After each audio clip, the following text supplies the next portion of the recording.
भने जति संख्या पुर्याइदिनका लागि धन्यवाद। हरि ढकाल सकी छैन हो। आसन्न निर्वाचन मात्रै होइन, यो जनमत संग्रह हो। जनमत संग्रह यो 35 वर्षको यथास्थिति राजनीतिको ज्वरो ओखालिदिने जनमत संग्रह हो।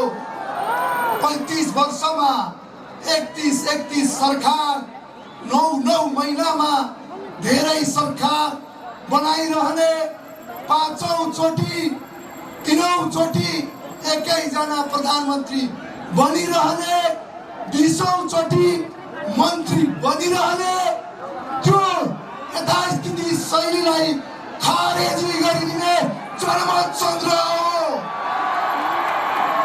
यो 35 वर्ष सदनलाई सृजनात्मक बहस गर्नै नदिने, गाली गलौजको थलो बनाउने अनि त्यो सदन मात्रै प्रधानमन्त्री बनाउने थलोको रूपमा बनेको 35 वर्षलाई खारेजी गरिदिने जनमत संग्रह हो।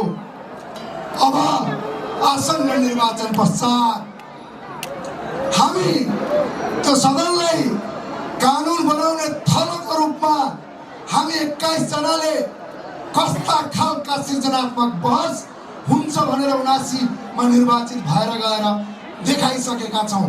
प्रिय बुवा आमा दाजुभाइ दिदीबहिनीहरू, त्यो सदनमा अब 21 होइन, मैले संख्या पुगेन हजुर, संख्या पुगेन भने थिए, त्यो सदन 151 जनाको। त्यो सदनले थापिरहेका धेरै कानुनहरू बनाउनेछ, संशोधन गर्न पर्ने धेरै कानुनहरू निर्माण गर्नेछ। प्रिय बुवा आमा दाजुभाइ दिदीबहिनीहरू, यो देशमा समृद्धिका नारा धेरै लागे, समृद्धिका भाषण धेरै भए। यो देशमा किसानको मुहारमा हाँसो ल्याए पछाडि समृद्धि आउँछ। किसानको मुहारमा हाँसो ल्याउनेछौँ 5 वर्ष, आउने 5 वर्षमा। भ्यू टावर बनाएर समृद्धि आएन, किसानको मुहारमा हाँसो लिएर आए पछाडि समृद्धि आउँछ। बुवा आमा दाजुभाइ दिदीबहिनीहरू, धेरै गर्नु छ। हामी केही गर्न भनेर आएका होइनौँ, धेरै गर्नलाई आएका हौँ। किनकि 35 वर्षमा धेरै बिग्रिएको छ। त्यसका लागि के गर्न पर्नेछ देशैभरिमा आह्वान गर्न चाहन्छु। यो परिवर्तनलाई भने जति संख्या पुर्याइदिनका लागि धन्यवाद। हरि ढकालका साथ मन्तव्यका लागि धेरै धेरै धन्यवाद।